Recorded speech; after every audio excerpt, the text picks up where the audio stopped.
Hello students, आज की class में सभी लोगों का वेलकम है।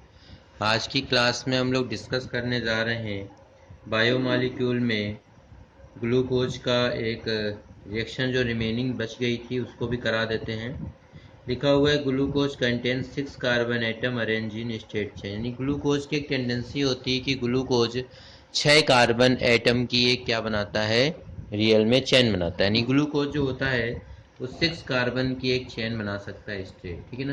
उसके लिए क्या करेंगे, ग्लूकोज का रिडक्शन कराएंगे और यहाँ पे क्या करेंगे ग्लूकोज के लिए 6,6H12 14 और 6 वाटर के मॉलिक्यूल ले लेंगे। तो यहाँ पे आपको नॉर्मल हेक्सेन लिखा मिल रहा है, नॉर्मल हेक्सेन है ये।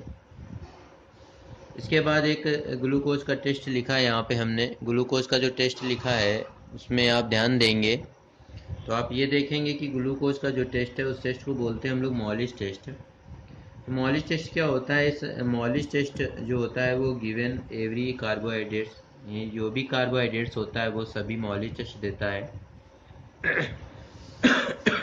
सबसे पहले हम लोग क्या करेंगे, टेस्ट ट्यूब ले लेते हैं, उस टेस्ट ट्यूब में ग्लूकोज का सोल्यूशन भर देंगे। इसके बाद उसमें एल्कोहलिक सोल्यूशन पास करेंगे, अल्फा नेफ्थॉल का एल्कोहलिक सोल्यूशन भेजेंगे, वो भी कितना 2 ml। इसके बाद क्या करेंगे, H2SO4 को हम लोग ड्रॉप वाइज बूंद बूंद करके गिराएंगे, ठीक है ना। तो हम लोग देखेंगे जो हमने नेफ्थॉल मिलाया था उस सोल्यूशन और जो हमने बाद में फिर H2SO4 मिलाया, इन दोनों के बीच में एक वायलेट रिंग बनेगी, जिसको हम लोग क्या बोलते हैं, इसको वायलेट रिंग बोलते हैं। एक वायलेट मतलब होता है, एक तरीके से समझ सकते हैं बैंगनी रंग होता है। तो वायलेट रंग का एक छल्ला बनेगा, रिंग बनेगी, इसी को हम लोग बोलते हैं मॉलिस टेस्ट।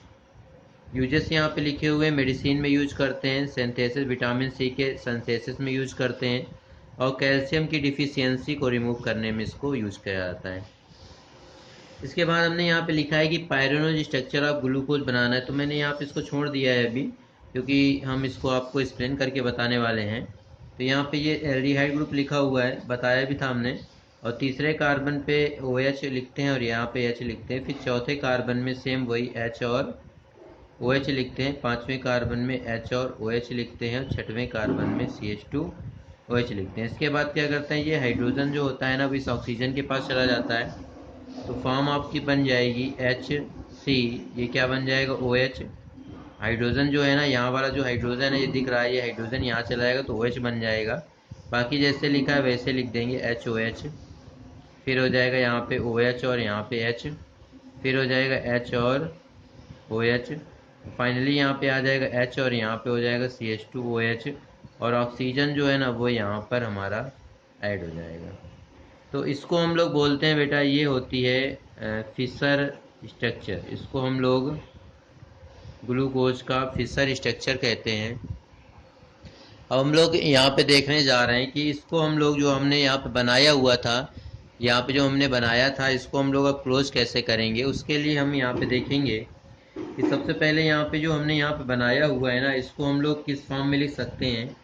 ऐसे हम लोग इसको बना सकते हैं, इस फॉर्मेट में, ऐसे ऐसे, ठीक है ना। इस तरीके से हम लोग इसको सेट करके यहाँ पे बना सकते हैं। तो ध्यान दीजिएगा यहाँ पे HOH लिखा हुआ है, तो सेम पहले कार्बन पे यहाँ पे क्या लिखा हुआ है HOH, तो यहाँ पे क्या लिखेंगे H और OH, फिर HOH, फिर क्या हो जाएगा H और OH, तीसरे कार्बन पे OH और H, चौथे कार्बन पे H और OH, पांचवें कार्बन पे क्या हो जाएगा, यहाँ पे H रखेंगे और ऊपर क्या रखेंगे, CH2OH। तो जब ये इस फॉर्मेट में हम लोग इसको अरेंज करते हैं तो इस तरीके की स्ट्रक्चर को हम लोग बोलते हैं हैवर्थ स्ट्रक्चर। क्या बोलते हैं, हैवर्थ स्ट्रक्चर बोलते हैं, और इसका नाम होता है अल्फा डी प्लस ग्लूकोज। क्या नाम होता है, नाम बोले क्या नाम होता है, अल्फा डी प्लस ग्लूकोज। तो सेम यहाँ पर इसी का बीटा यदि बनाना हो आपको, तो आपको कुछ नहीं करना है, यहाँ पे जो आपका HOH लिखा हुआ है ना, इसमें आप क्या करोगे, OH को इधर भेज दोगे, H को इधर भेज दोगे, तो फाइनल हमारा जो बन के आएगा, OH को ऊपर कर देंगे, H को नीचे कर देंगे, बाकी जैसे लिखा है HOH, OH और H, फिर क्या है H और OH, और फिर H और यहाँ पे क्या हो जाएगा, CH2OH। तो ये हो जाएगा आपका बीटा डी प्लस ग्लूकोज। और इन्हीं दोनों स्ट्रक्चर को हम लोग क्या बोलते हैं, ग्लूकोज का पायरेनोज स्ट्रक्चर। ठीक है ना, इन्हीं दोनों स्ट्रक्चर को, यहाँ पे जो स्ट्रक्चर लिखा हुआ है, इन्हीं स्ट्रक्चर को हम लोग बोलते हैं ग्लूकोज का पायरेनोज स्ट्रक्चर। तो आई थिंक सभी स्टूडेंट को ये स्ट्रक्चर समझ में आ गए होंगे। तो यहाँ पे देख लीजिए कि आपने यहाँ से इसको कैसे यहाँ पर आपने कन्वर्ट किया है। तो यहाँ पे number 1 carbon, number 2 carbon, number 3 carbon, number 4, number 5 और नंबर 6 कार्बन, और इस कार्बन के अकॉर्डिंग हम लोगों ने इसको कैसे अरेंज करके यहाँ पे बनाया हुआ है। तो आपके सामने ये चीज़ रिप्रेजेंट है, आप इसको अच्छे से पढ़ लीजिए। किसी भी स्टूडेंट को दिक्कत है तो आप हमसे पूछ सकते हैं। इसी के साथ में आपका ये ग्लूकोज जो टॉपिक है ये ख़त्म होता है। कल से हम लोग इसी बायोमॉलिक्यूल टॉपिक में हम लोग कल से फ्रक्टोज सीखेंगे। ठीक है ना, कि फ्रक्टोज क्या होता है, उसकी केमिकल प्रॉपर्टीज़ क्या होती है। तो आज की क्लास में हम लोग इतना ही रखेंगे। यदि किसी भी स्टूडेंट को दिक्कत होती है हमारे इस वीडियो में तो वो हमसे तुरंत पूछ सकता है। Okay, thank you class.